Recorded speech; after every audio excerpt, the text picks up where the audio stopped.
And I met the president of the state. Welcome, everyone. The House Judiciary Committee will come to order. Madam Clerk, will you please take the roll? Chair Breen. Present. Representatives Edwards. Present. Carter. Pope. Here. Arbet. Here. Devendorf. Here. Hoskins. Here. Cerniglu. Here. Fink. Here. Wenzel. Here.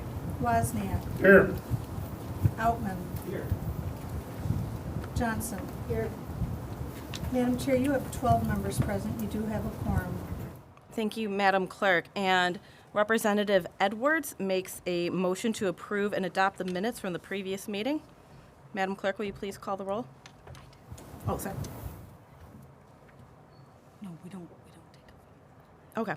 They're just approved. We don't need to do that yet. Okay, just go right there. All right. Thank you. Today we have a presentation from the Michigan Association of Treatment Court Professionals. This is an important organization, part of our judicial system. I'm very pleased that they're here today to give us some additional information on what they do. We have Kate Hootie here to talk about this important organization. Thank you. Thank you, Chair Breen, and thank you to the members of the House Judiciary Committee. I understand there were some technical difficulties, so I'm going to have to go through the slides like this. But thank you again for allowing the Michigan Association of Treatment Court Professionals to be here. Again, my name is Kate Hootie. I am an attorney here in Lansing. I previously was a court-appointed attorney for adult and juveniles and criminal matters, and I also previously represented parents and children in abuse and neglect matters. But today I'm here in my capacity as the executive director of the Michigan Association of Treatment Court Professionals. MATCP is a 501c4 nonprofit. We were founded back in about 2002, or even a few years before that, about 1999, is when they really started their activities, by some of the founding members of the Kalamazoo County Sobriety Court. We hold trainings and we engage in advocacy efforts. And I will tell you a little bit about treatment courts as well. So the mission of our organization is to provide leadership to all of the treatment courts in the state of Michigan. And our goal is to advance cost savings and life-saving philosophies of treatment courts. This model of justice has succeeded where traditional probation and jail has not. We have a large board of directors representing 27 members from across the state in different professions: judges, attorneys, law enforcement, peer recovery coaches, health professionals. And here is another listing of all of our board members. Treatment courts help save lives, reduce crime, and save money. Here are some statistics. I highly encourage everyone on this committee to please check out the State Court Administrative Office Problem Solving Courts Annual Report. The current one would be for fiscal year 21, but the fiscal year 22 report would be due to the legislature by April 1st. The State Court Administrative Office does a fantastic job of compiling statistics for all of our treatment courts, and it's a wealth of information. So what are treatment courts? Here in the state of Michigan, we refer to them as problem-solving courts by SCAO. They have a problem-solving courts division, and a Michigan Supreme Court justice is assigned as a problem-solving courts liaison. Our association works very closely with the problem-solving courts division over at SCAO. What are treatment courts not? They are not separate courts. They are merely specialized dockets that judges at both the district court and circuit court level maintain, in addition to their normal civil and criminal dockets. And another note, not all specialty court programs that are existing in the state of Michigan are considered treatment courts. There are a number of different programs, such as the Human Trafficking Court in Washtenaw County, Baby Court in Genesee County, that are not really considered treatment courts. With treatment courts, we are concerned with both crimes involving drugs or alcohol and/or crimes that are committed by individuals with a substance use disorder and or a mental health disorder. In a treatment court program, the defendant is referred to as a participant. Another distinguishing feature of treatment court programs is we are concerned with participants who are high risk, high needs. Therefore, not everyone who's charged with a substance use offense is eligible for or should be in the treatment court program. And in fact, national research has shown that those with lower risk or lower needs, so lower risk perhaps at reoffending, or lower needs if they have stable employment, have familial support, housing, they may be considered low needs. If you mix low risk, low needs individuals with high risk, high needs individuals, it can be detrimental to both sides. Generally, a participant in a treatment court has already been convicted of a crime, and therefore they're sentenced to intensive supervision by a treatment court.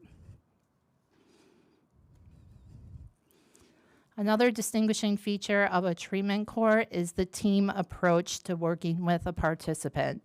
The team generally consists of the judge, the prosecutor, the defense attorney, treatment providers, a case manager, program manager, court coordinator, has varying names across the state, probation, community corrections, law enforcement, maybe a peer recovery coach, other treatment and medical and mental health providers.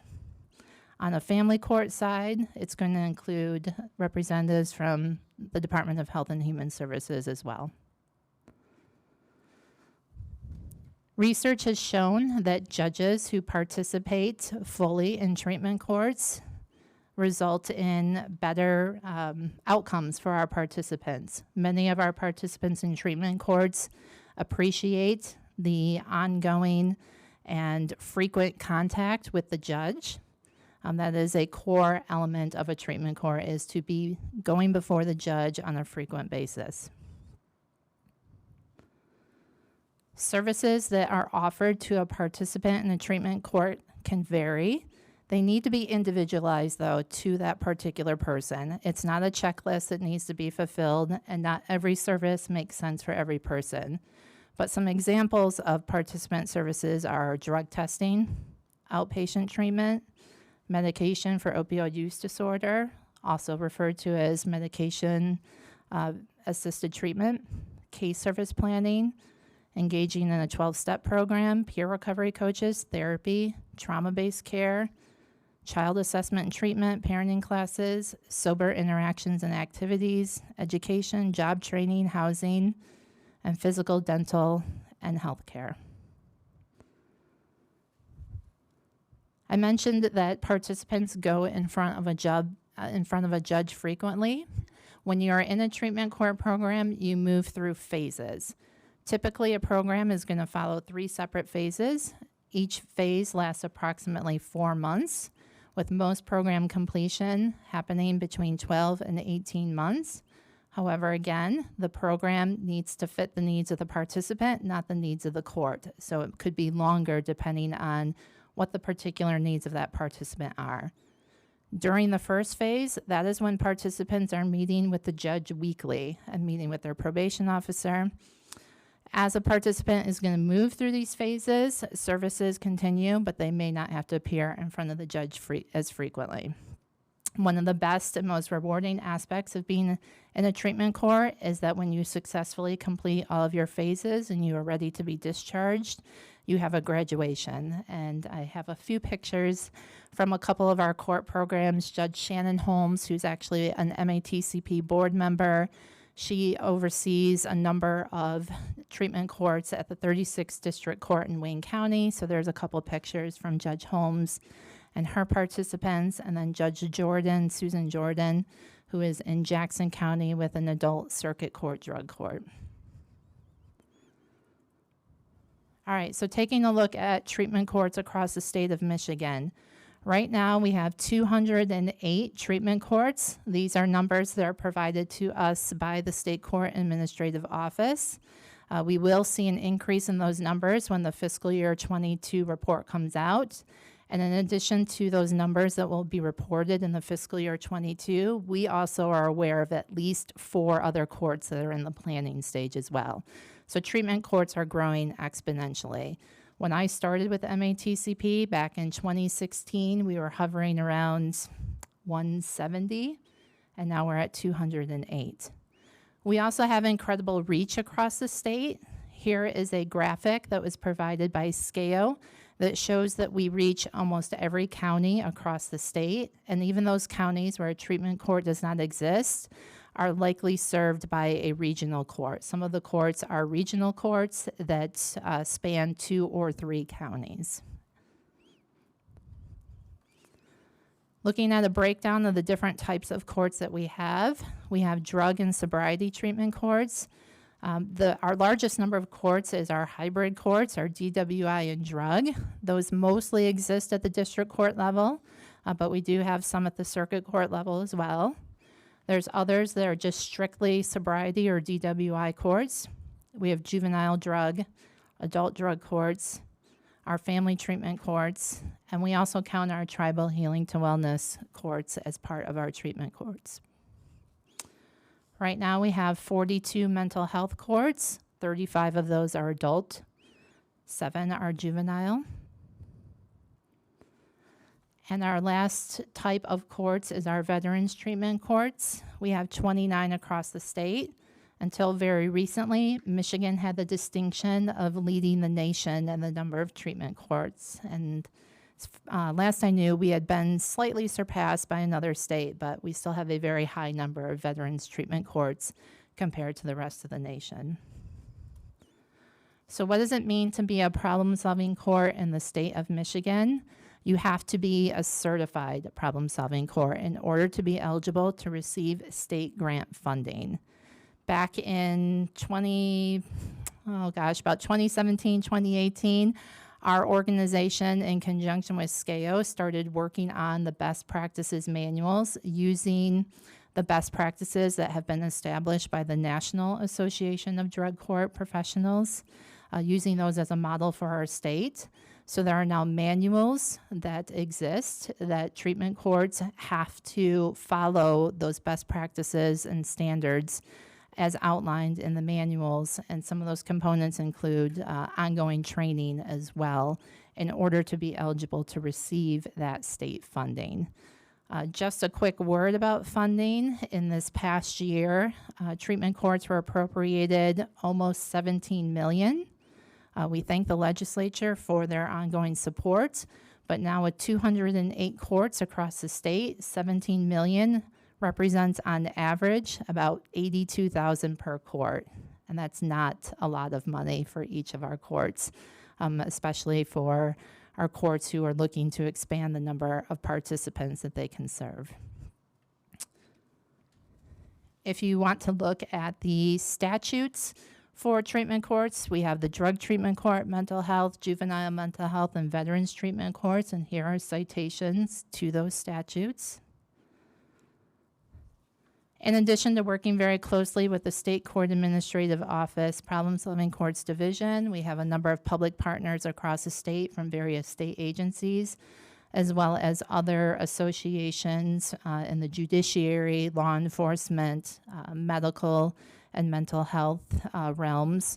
And one of our proud partnerships is our Treatment Court Health Professionals Collaborative that we established with the Michigan State Medical Society, the Michigan Osteopathic Association, the Michigan Psychiatric Society, and the Michigan Department of Health and Human Services. I mentioned that one of our key outreach efforts is education for MATCP. We host an annual conference every year where we bring in between 800 and 900 treatment court professionals from around the state for 2 days of workshops on various matters related to substance use disorder, mental health disorder, trauma, medication for opioid use disorder, motivational interviewing, use of peer recovery coaches, and much more. We also go to the Upper Peninsula every year because we know that it can be a challenge for our courts up in the UP to sometimes travel downstate for trainings. Another highlight of our activities is MATCP, along with the MISHTA, helped launch some recovery housing. This is not your traditional recovery housing. This is low-income housing that is eligible for low-income tax credits. Called permanent supportive housing, but it is open for those who are participants in treatment courts. And the first one that opened was Andy's Place, and that's in Jackson right now. And we have potentially new ones that will be coming in Southfield, West Michigan, Southwest Michigan, Mid-Michigan, and the Midland area. So this is a growing area of need. Here's some additional resources that are located on our website. And then finally, I will close with our legislative priorities for this coming year. So you may be seeing us back here again, advocating for these. These are bills that were introduced in the previous legislative session that will be reintroduced. So these are bill numbers from last year. But House Bill 5482 and 5483 would allow for the admission of violent offenders into treatment courts. Presently, the statutes do not allow violent offenders to be admitted. What we were finding from our courts is that they were really anxious to be able to have the discretion to allow certain individuals into courts.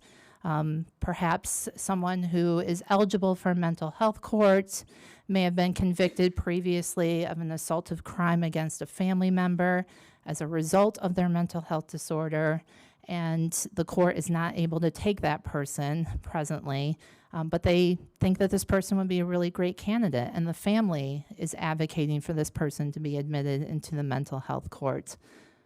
Another one that we are looking to introduce is House Bill, last year's number, but 5484 for new felonies. This would allow discretion again by the court team and the judge that if someone was convicted of an additional felony while they were in a treatment court program, that they could perhaps allow that person to continue in the treatment court program. So maybe a new charge came up very early on in their phases for writing a bad check.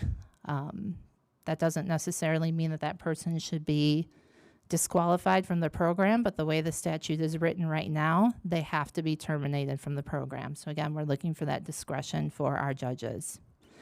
The other one that we're seeking to reintroduce would expand the existing Ignition Interlock program that's available to drug and sobriety court participants and has been very successful to our mental health court and veterans court participants. And finally, we need to codify family treatment courts. Right now, we have a very small number of family treatment courts. We only have about 7 or 8 in the state. Family treatment courts are those family courts that are hearing abuse and neglect matters. And the reason it's important to codify them is because presently they are operating under the drug court statute, and they are operating under the drug court best practices. And that's not applicable really to family courts because family courts are civil matters and drug courts are criminal matters. So we need to codify family treatment courts so that we can then develop their own certification process and their own best practices. Lastly, here is my contact information. In addition to myself, Judge Harvey Hoffman, who is a retired Eaton County Sobriety Court judge, is our legislative director. Judge Hoffman apologizes that he couldn't be here today, but he was headed out on vacation with his wife. So it was just me today, but thank you again for your time, and I'm happy to answer any questions you might have. Thank you, Kate. I do want to give a shout out to Novi's District Court 52-1, as I know that they've had very successful problem-solving courts. They have a few. I think they got veterans, sobriety, and I think they just got a grant for mental health. And just so people who are new to judiciary and the problem-solving courts have a full understanding of how these operate, the goal is to help people help themselves through these problem-solving courts. And what they do is they don't just say, well, you did this because of X problem. They actually try to help solve the problem and help provide wraparound services and the resources that people actually need, such as housing, helping people actually look for a job and keep that job. And thank you for bringing these bills to our attention. I know that I'm working on some. I welcome anybody on this committee to reach out to my office if you're interested in working on any of these legislative pieces. My question to you, before I turn it over to Representative Fink for his question, is these are very time-intensive dockets. What are we seeing as far as an impact on the managing the judges' resources and time allocation, as well as the overall dockets of those individual circuit or regional courts? Thank you, Chair Breen. That's an excellent question. It's really going to depend on what area of the state you're in, but what we are hearing, especially from some of our more urban courts, is that some of our judges would really love to be able to take more participants into the program. There is a need. They have people that are eligible for the program, but they simply don't have the time on their docket because they are running their normal civil and criminal dockets. The only judge that I am aware of in the entire state that is primarily a treatment court judge is Judge Shannon Holmes from the 36th District Court in Wayne County. That I had the picture of Judge Holmes there with one of her graduates. She oversees, I think, 6 different treatment courts. She does have a very small traffic docket that she still oversees, but she told me recently she's hoping to get rid of that. But there's clearly a need for her to be able to only concentrate on her treatment court docket. The other reason it's time consuming is the ongoing education that everyone on the team needs to go through. There's always new science, new evidence-based practices that are coming out related to trauma, related to medication for opioid use disorder. So in addition to the time spent in the court and with the participants, our team members need the time to continue to educate themselves on matters that will help these participants. So again, I do think that there is a need for some judges to be able to readjust their schedules potentially, but that doesn't mean across the state that we need to have only treatment court judges be treatment court judges, because it might not work up in the Upper Peninsula. They might not have enough participants just because there's not enough of the population. So it really needs to be kind of a individualized basis. Thank you. Representative Fink? Thank you, and thanks for being here. I'm also interested in some of the more mechanical kind of aspects of how this works. So you mentioned a couple of things that I was interested in. One, of course, that these are often combined dockets of both circuit and district cases at one time, right? So no, a circuit court judge might have an adult drug court that is at the felony level, and then there might be a drug court that someone is there on a misdemeanor charge. So you're not necessarily having judges that are doing both district and circuit. So like how does in the I see on your list of the hybrid DWI drug court, it says it's housed in the 22nd Circuit. DWI cases are, unless there's an aggravation, it's a district court matter. So how does that work? I'm sorry, you saw like an example one that was 22nd Circuit. So those would be like the 3rd and 4th offenses. Okay, Yeah. so it would not be all DWI cases could No. go there. Okay. Correct, So yeah. only the cases that originate in the circuit or the district court are going to be on one of those specialty dockets? Generally, yes. There And- are some exceptions. Some, I believe in Grand Traverse, that they will allow the circuit court level offenses to go down and be heard by the district court program. So there are some unique, In the same manner that they might combine judicial resources in some other way. correct, yes. But it's not a natural fit for, okay. And then the last part of this question for me is you mentioned on the same slide, on slide 8, that not all specialty courts are treatment courts. So are those other specialty courts, is that still in your purview in your association, or? No, the only courts that our association is concerned with are drug, sobriety, juvenile drug, adult and juvenile mental health, veterans, family treatment courts, and our tribal healing to wellness. And I guess the question would be then, so if you have something like the human trafficking court, which I think is in the 14B court, or at least it was, in Washtenaw County. Why isn't that, like, what is it about that that makes it different from a treatment court? Why isn't it a form of a treatment court? So someone may be in that human trafficking court for a substance use disorder related matter, but they are not a certified program by the state of Michigan. They are likely not, they're not receiving the state court administrative office problem solving courts grants. So that's why they don't fall under our purview.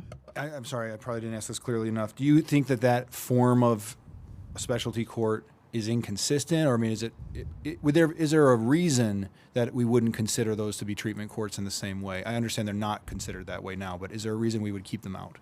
That might be a question better directed at SCAO, and until SCAO decides to perhaps expand their definition of problem solving courts, then yeah. Thank you. Excellent questions. Representative Outman?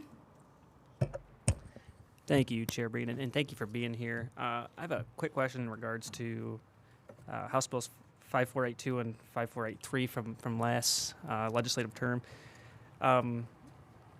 Would these bills totally leave it up to the discretion of the judge, or would there be some parameters that would need to be followed? Because, I totally agree that people shouldn't automatically be excluded from these programs, but if I'm being honest, I don't trust the discretion of every judge. Could you expand on that a little bit? It would be the judge, the prosecutor, and in consultation with any victims. Oh, terrific. Thank you. Thank you for that clarification. Representative Edwards? Thank you. I just wanted to know, what was the success rate of the program, the treatment courts? You didn't present any data on success rates. Yep, it varies depending on the type of court, which is why I would definitely recommend that you check out the fiscal year 21 annual report from SCAO. I did list in here the average success rate for adult and juvenile drug sobriety courts is 69%, and so that number is pulled right from the fiscal year 21. But it's quite an extensive report.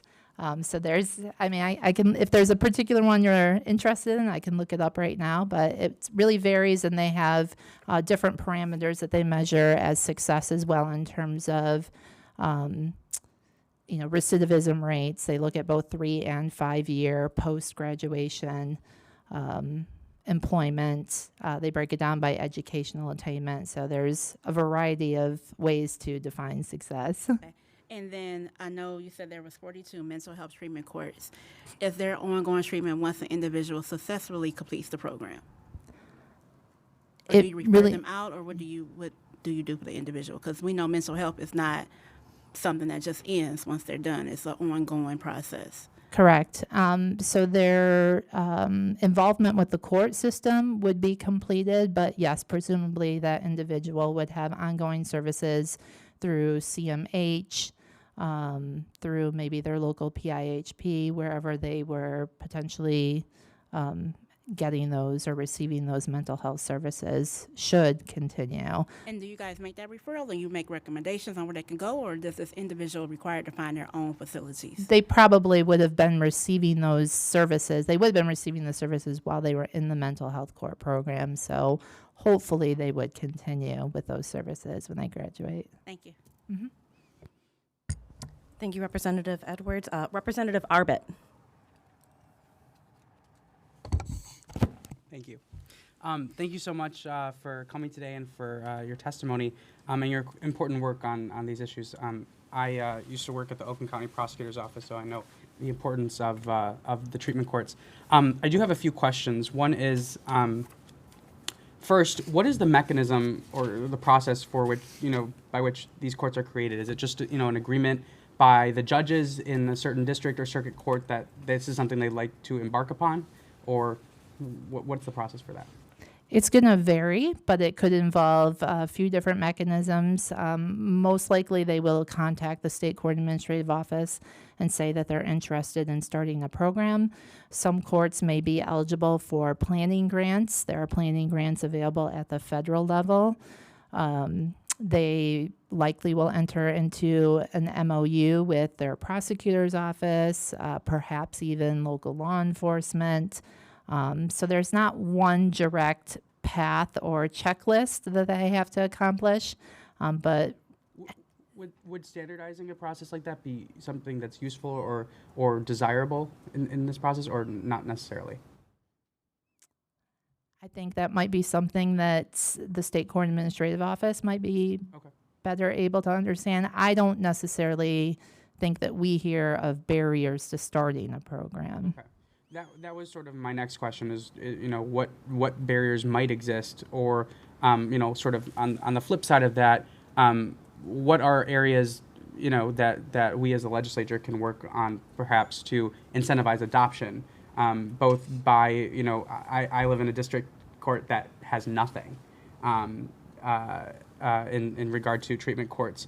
And I'd certainly be interested in understanding why that is, but also in terms of adoption and participation by individual judges, because you mentioned that in the beginning of your testimony. So both pieces. Yeah, and we don't always necessarily need more courts. We quite often need just increased capacity in some of our existing courts.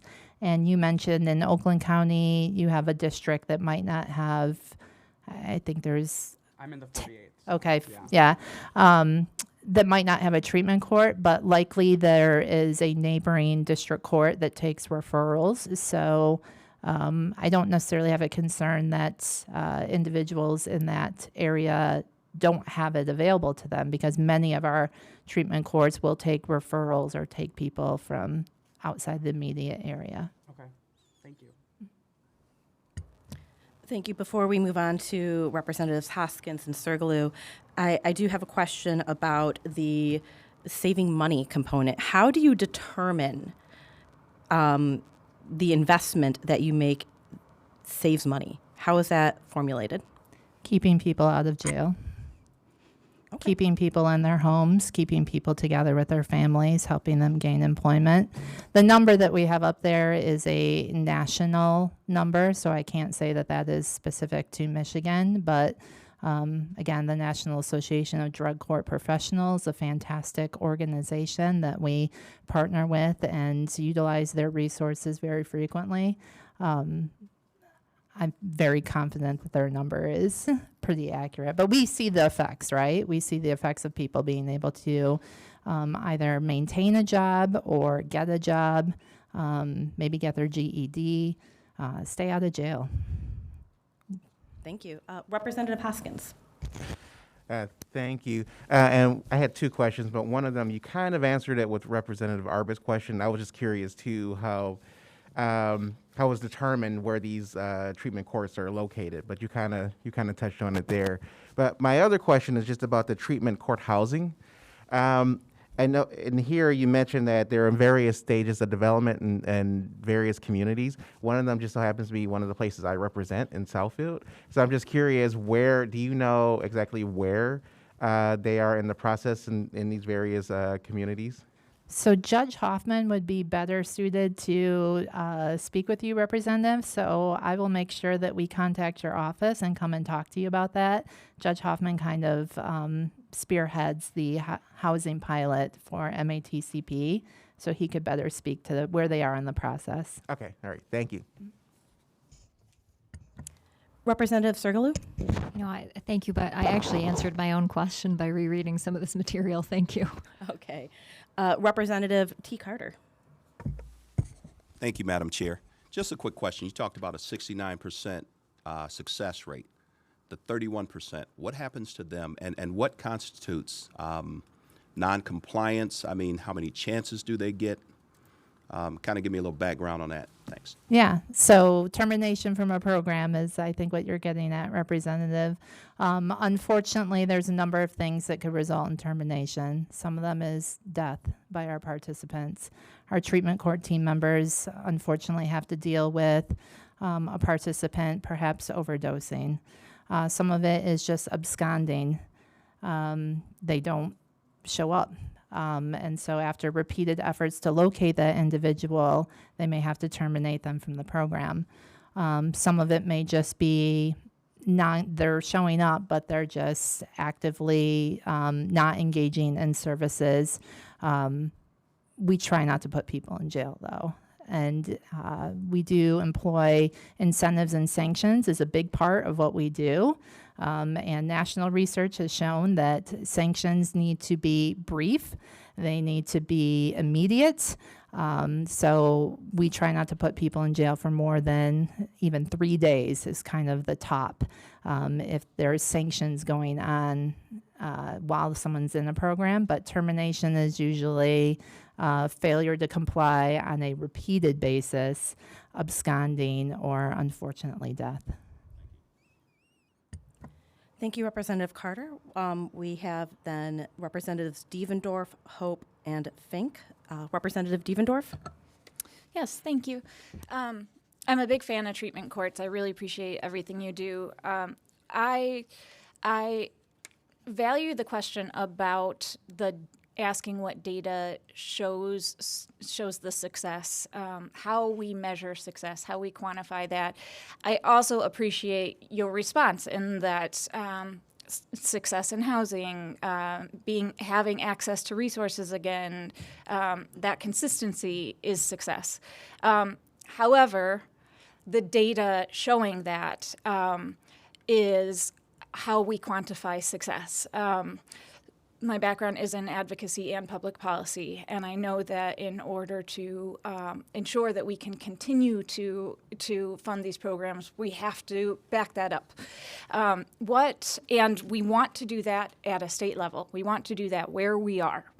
What follow-up do we do with the folks that are in these programs to ensure that they are still doing well, to check on what access they have to the resources and to the stability that we are trying to ensure for them, to make sure that not only they made it through the program successfully and they started out great, but that it continues to accomplish what we wanted it to accomplish here in Michigan, and not just looking at national statistics. Yeah, so the follow-up aspect, I would agree, is hugely important, and some of our programs have been really successful at that. Many of our treatment courts have established alumni programs. I mentioned peer recovery coaches. That is a huge asset to our treatment courts, and those are people with lived experience. They may or may not have gone through a treatment court program themselves, but they have that lived experience of substance use disorder and or mental health disorder. So the alumni programs is a great way to track that success. The peer recovery coaches, just increasing the number of peer recovery coaches we have. And it's always amazing the number of peer recovery coaches who are working in the very court that they graduated from. In terms of the actual hard data, SCAO is going to be your best bet for getting that information. All of our treatment courts have to input data into a system called DCCMIS. And so there's a team over at SCAO that crunches all of those numbers and produces the wonderfully rich reports that they put out. But they would be the best ones to ask for those hard numbers. But that's where I see it, is in our peer recovery coaches and our alumni programs. Thank you. Representative Hope. Thank you, Madam Chair. I have a comment, not so much a question. I was on the Ingham County Board of Commissioners for a number of years, and one of the things I got to do that I loved to do was go to sobriety court graduations in the 55th District Court. If anyone has any doubt about how invested these folks are in their recovery, I encourage you to attend a graduation. You can tell that they're very invested in success. They have family or friends who are there invested in their success. And the judge and staff are also very interested in seeing these folks go on to lead productive, healthy lives. So I just wanted to encourage my colleagues up here to, if they get the chance to go check out a graduation ceremony. Thank you, Representative, and we would be happy to link up any of you with a treatment court in your district for the purposes of seeing a graduation, because I agree, it's a very uplifting time. Thank you for that comment, Representative Hope. Representative Fink. Thanks, Madam Chair. Thanks for indulging me with a second question here. My question is on slide 19, you talk about recidivism, and it cites what looks like a paper from 2012. I'm just wondering, I assume that there's been a growth, a significant growth in treatment court since then. I wonder if there's a refreshment on that data that you could perhaps point us to. I can check with our national association, but yes, I can definitely get that for you. Thank you. Thank you, everybody. Representative Johnson? Thank you, Madam Chair.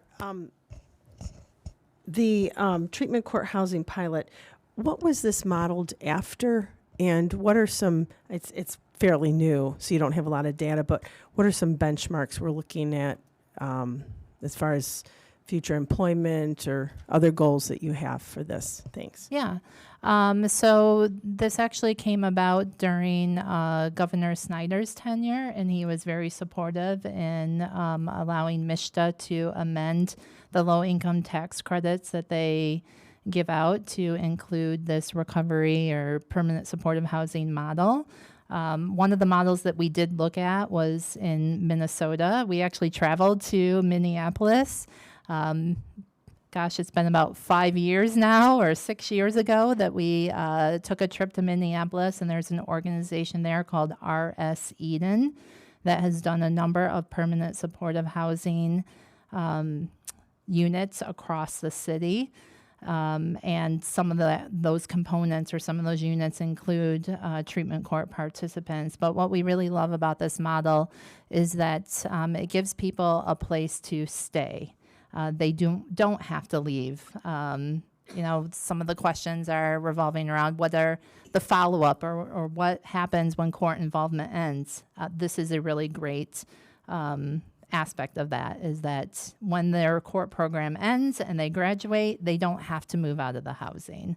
Unlike some transitional housing or sober living facilities, which limit you to a 60, 90, 120-day stay, if you wanted to live there forever, you could, and you were still eligible. Most of these are going to be Section 8 housing eligible. In terms of benchmarks, I can connect you if you want some more information with Andy's Place. I would also encourage anyone that wants to take a tour of Andy's Place to go down there. But one of the benchmarks is just the sense of community that's been developed among the residents there. There's services on site, not all services, but many of the services are located right on site.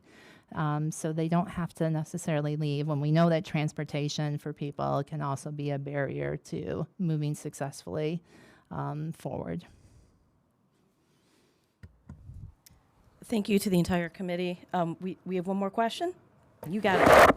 Representative Carter. Thank you, Madam Chair. Since my colleague has been giving shout-outs, I just want to let everybody know that Judge Greg Clifton does a phenomenal job down in Lincoln Park, and he has fundraisers that I've attended just to show the support and to see the interaction of a judge and some of the people that have come before him and the relationships. I think it's something to behold. So I want to send that shout out too.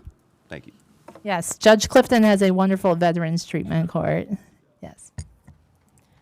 Thank you to the entire committee. I hope everybody found this information useful and helpful to see the great interplay we have between our justice system, our treatment courts, and the people that come before judges. It does not have to be always this adversarial process.